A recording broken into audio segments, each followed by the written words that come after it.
You can see here, this is the book of class 7 whose name is Tune into Grammar, Fine Tune Your Language. Pearson series editor Swarna Joshua. Today we are going to discuss on the new topic of the English grammar term whose title is Position of Adverbs. Lesson 16 अर्थात adverbs की परिस्थितियां,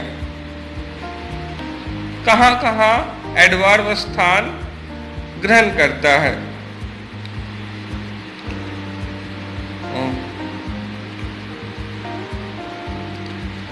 You can see here there is a small exercise. Complete sentences by inserting a suitable word, and the solution is also mentioned here. He really fooled us. उसने मुझे सचमुच में बेवकूफ बनाया। अब इसमें कुछ और भी वर्ड आप डाल सकते हैं, देख सकते हैं। चलिए इस वीडियो में हम लोग लेसन शुरू करते हैं। उससे पहले एक छोटे से चैलेंज को स्वीकारते हैं। Dhruv memorise the poem sincerely. Dhruv आत्मीयता पूर्वक कविता को स्मरण करते हैं। We sat here in the car, the men stood noisily like hooligans. Pankaj has, the men shouted noisily like hooligans. Pankaj has already returned from his aunt's house. अब यहाँ पे देख सकते हैं hooligan का मतलब ये countable noun है। A young person who behaves in an extremely noisy and violent way in public, usually in a group. एक युवा व्यक्ति जो एक अत्यधिक शोरगुल और हिंसक तरीके से सार्वजनिक जगहों पे व्यवहार करता है, खास तौर से एक समूह में, इन हिंदी गुंडा या बदमाश। एडवर्ब का अर्थ जानते हैं अब हम लोग। चलिए लेसन शुरू करते हैं। नो एक बेहद अच्छी पुस्तक है, इस पर आधारित एक वीडियो हम बनाने जा रहे हैं। ट्यून इनटू इंग्लिश ग्रामर के लेसन 16 पे position of adverbs. The words that you use to describe the actions in the sentences tell us more about the words fooled, memorized, sat, shouted and returned. These words are adverbs. शब्द जो हम लोगों ने fooled, memorized, sat, shouted और returned को describe करने के लिए यूज किया है, वर्णन करने के लिए यूज किया है, वे these words are adverb।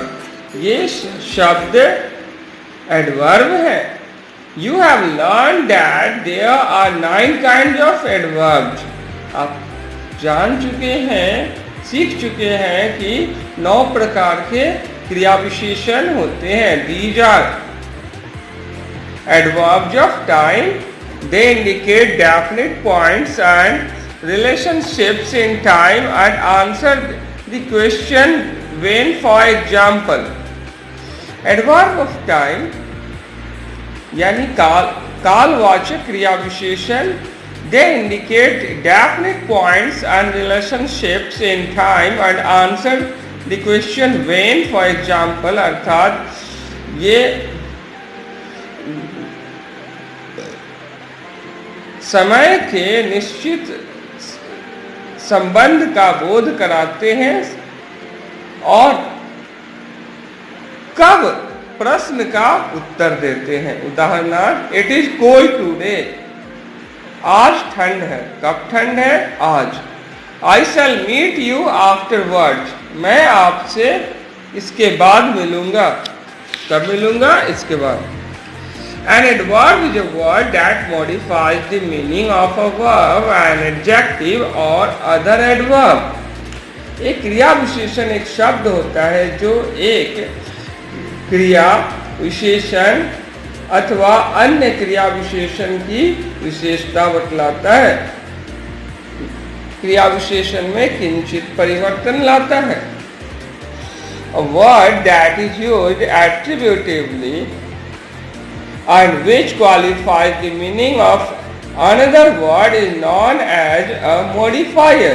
For example, Kapil wore a shiny white coat. तो यहाँ पे shiny को हम लोग देख सकते हैं मॉडिफायर है। Mona brought a brightly colored scarf. Mona ने एक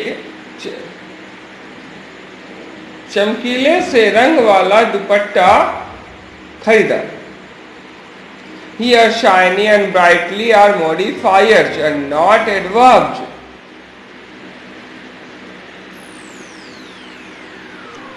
अब हम लोग थोड़ा सा आगे चलते हैं, एडवर्ब्स ऑफ प्लेस की बात करते हैं। एडवर्ब्स ऑफ प्लेस जो होता है, they tell us where the action occurs and answer the question where. ये कहते हैं हम लोगों से जहां एक कार्य होता है और कहां शब्द का उत्तर कहते हैं। For example, she returned left and began walking. वह बाएं मुड़ी और चलना शुरू की। The climb uphill was not easy. पहाड़ के ऊपर चढ़ना आसान नहीं था। एडवर्ब ऑफ मैनर को ले लीजिए। एडवर्ब ऑफ मैनर सबसे इजी है और एक्चुअल एडवर्ब यही है। दे आंसर द क्वेश्चन हाउ। ये हाउ शब्द का उत्तर देते हैं। अब वे हाउ शब्द का उत्तर कैसे देते हैं और इन व्हाट मैनर, या जिस तरीके से होता है। For example, she nodded and smiled warmly. वह सिर हिलाई और गर्मजोशी के साथ मुस्कुराई। These children lined up quickly. बच्चे तेजी से पंक्तिबद्ध हुए। अब एडवर्ब ऑफ मैनर यानी किस तरह से हुए, जैसे एक अनदर एग्जाम्पल, ही वॉक्स स्लोली। ही वॉक्स, ये तो ही सब्जेक्ट वॉक्स वर्ब, लेकिन स्लोली, ये स्लोली क्या है, चलने का तरीका, वॉक का क्वालिफायर है। तो यहाँ पर स्लोली एडवर्ब ऑफ मैनर हो गया। Adverb of frequency. Adverb of frequency, they indicate how often an action takes place and answer the question how often. For example, adverb of frequency निर्देशित करते हैं जितना अक्सर कोई कार्य संपन्न होता है, और ये उत्तर होते हैं कितना अक्सर के। उदाहरणार्थ, Reena is always late for class. Reena हमेशा वर्ग के लिए देर कर देती हैं। I visit my grandmother weekly. मैं साप्ताहिक तौर पर नानी माँ के घर जाता हूं। तो यहाँ फ्रीक्वेंसी क्या है, ऑलवेज और वीकली, आप देख सकते हैं।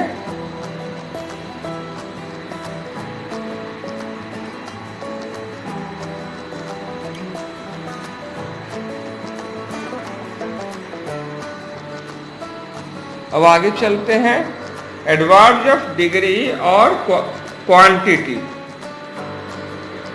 These tell us the degree or extent of an action and answer the question how much or in what degree or to what extent. For example, I had almost forgotten about the deadlines. I quite disagree with you.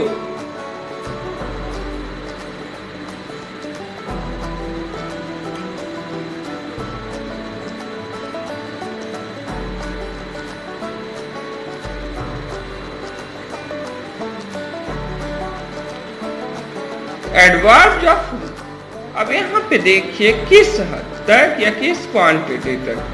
तो I had almost, मैंने करीब करीब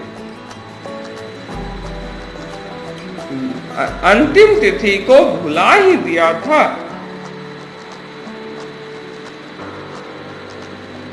आई quite disagree with you, मैं तुमसे पूर्ण रूपेण असहमति रखता हूं। Adverbs of reason, they state the reason for the action and ask the question why. For example, therefore he left the job. Hence we need to speak before the meeting. अतः हम लोगों को सभा शुरू होने से पहले बोलने की जरूरत है। तो यहां पर वजह बताई जा रही है। Therefore he left the job, इसीलिए उसने कार्य छोड़ा। ये why का आंसर है। Interrogative adverbs, these are used to ask questions. इनका प्रयोग सवाल पूछने के लिए किया जाता है। These are used to ask questions. For example, उदाहरणार्थ, where is your house? आपका घर कहाँ है? Interrogative adverbs of place. Interrogative adverb of place. Why are you so sad? Interrogative adverb of region. Interrogative adverb सवाल पूछने के काम में आते हैं। ये WH से बनते हैं। जैसे वेयर इज योर हाउस, आपका घर कहाँ है, तो ये इंटेरोगेटिव एडवर्ब ऑफ प्लेस को निरूपित करता है where. Why are you so sad, interrogative adverb of reason बतलाता है।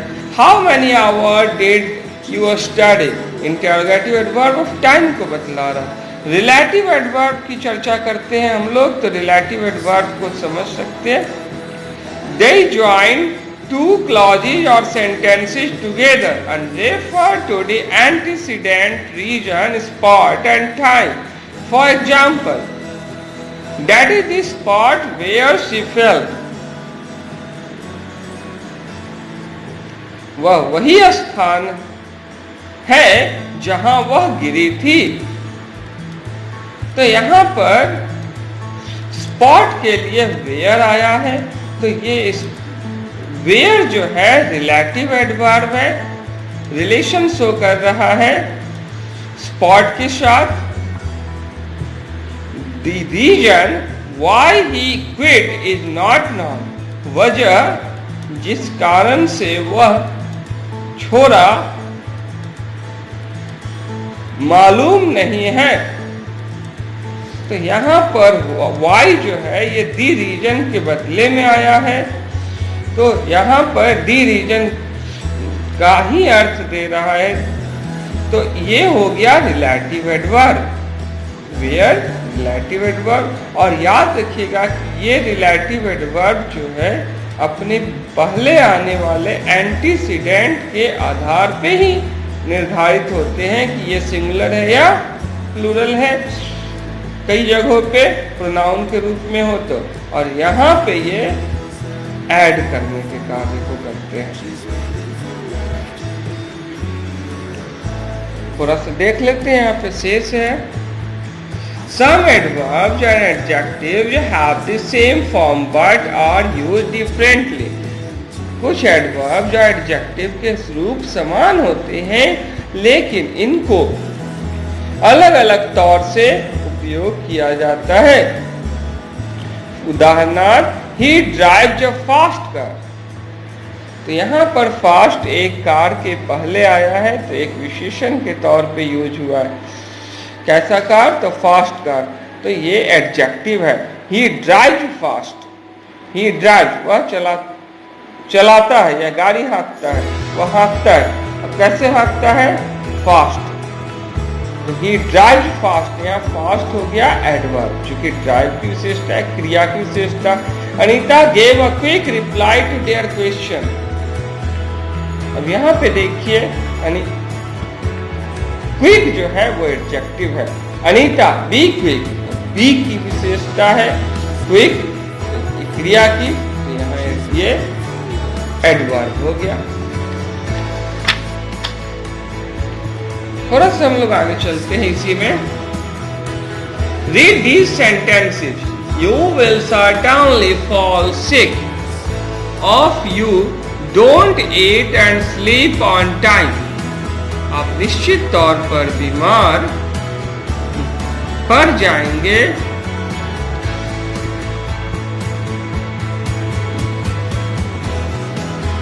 यदि आप समय पर खाते और सोते नहीं हैं। तो यहां निश्चित तौर पर इसको समझने की कोशिश कीजिएगा। Surely someone gave you the wrong information.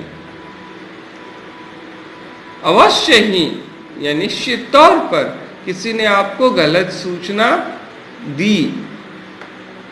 They were scarcely able to see the road. I hardly knew the man.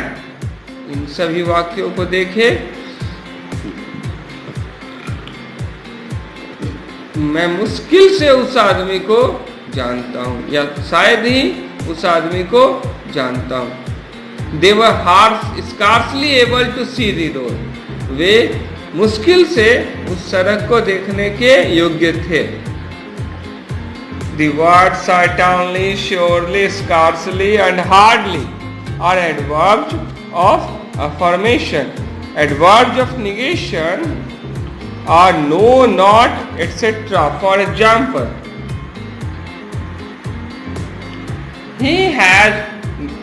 he no longer takes interest in music. अब थोड़ा सा आगे चलते हैं। इसमें ना का यूज किया गया है तो एडवर्ब ऑफ निगेशन है, और जिसमें नो नॉट जैसे शब्द ना हो वो एडवर्ब ऑफ अफर्मेशन है। Adverbs of affirmation and adverbs of and negation are used to assert or negate a statement.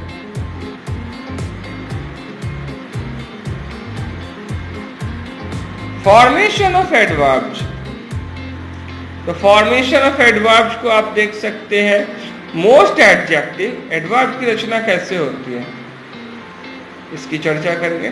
तो most adjectives can be changed to adverbs by adding ly। For example, अधिकांश adjective adverb में बदले जा सकते हैं ly लगा करके। उदाहरणार्थ, sweetly, foolishly, warmly, sincerely. When adjectives end with y preceded by a consonant, y is changed to I and ly is added. जब एक एडजेक्टिव का अंत y के साथ हो और y के ठीक पहले एक कॉन्सोनेंट आए तो y को I में बदल देंगे और उसके बाद ly लगाकर एडवर्ब बनाएंगे। हैप्पी तो y को I में बदले और उसमें ly लगाए और एडवर्ब बनाए। Happily, luck, luckily, lazy, Leslie, steadily, steadily.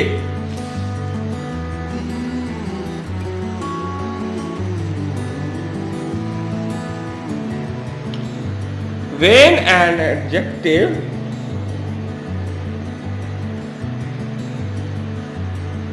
ends in le, the le changes to ly. For example, possibly, possible, possibly. Horrible, horribly. Double, doubly. terrible, terribly. Many adverbs are used with preposition. For example, अधिकांश adverb preposition के साथ उपयोग किए जाते हैं। तो अनेक adverb preposition के साथ उपयोग किए जाते हैं। उदाहरणार्थ में देखें, whereon, hereafter, thereof, thereby. Some adverbs are compounds of prepositions and adverbs. For example, within, without. कुछ एडवर्ब जो है वो दो चीजों से मिलकर बने होते हैं, दो प्रीपोजिशन से मिलकर बने होते हैं, या दो एडवर्ब से मिलकर बने होते हैं। उदाहरणार्थ, विदिन, विथ, इन, तो दो प्रीपोजिशन से मिलकर बने हैं। ये हो गए फॉर्मेशन ऑफ एडवर्ब्स के अंतर्गत सेकेंड लास्ट टर्म। और विथ, आउट, यानी विदाउट, के बिना, रहित, अलावे। ये विथ से बने हैं और आउट से बने हैं, दो प्रीपोजिशन से बने हैं।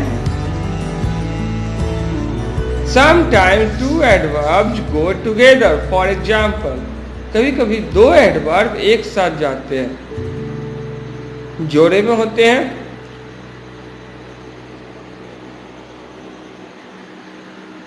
Far and near, by and by, again and again. चलिए, वीडियो यहाँ पे खत्म हो जाती है। अब इसके एक्सरसाइजेज को देख लीजिए। With solution your teacher has mentioned while teaching, and of course representing before you all to get the solution properly and easily and in the different manner too, because this key or these questions are solved by your teacher only. अब यहाँ देखिए, यहाँ पे कुछ word हैं जिसमें problem हो सकती है, उसका डिटेल्ड एक्सप्लेनेशन यहाँ पे दिया गया है। एक्सरसाइज को समझिए, उससे पहले इसको देख सकते हैं आप। सिर्फ फेयर कॉपी में जरूर लिखेंगे यदि ये बुक आपकी क्लास में चलती है तो। You will get the 100% satisfaction. You have the certain reason to assess the truth. If somebody does hard work, that is possible. If somebody does extremely hard work, that is also possible. Let you see all kinds of solutions are available here exclusively for you after completing the exercise. अगर exercise आप लोग बना लिए हैं तो सही प्रकार के सॉल्यूशन यहाँ उपलब्ध है।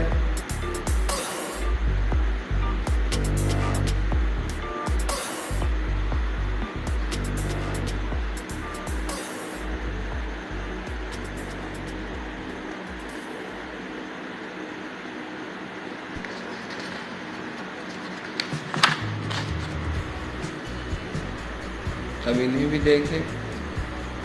आपको यहाँ गेट ऑन का फ्रेजल है, मीनिंग दिया गया है, और भी जिसमें प्रॉब्लम होगा सारा चीज़ का मीनिंग का explanation English to English with phonetics, and then category also, noun, adjective, then facilities.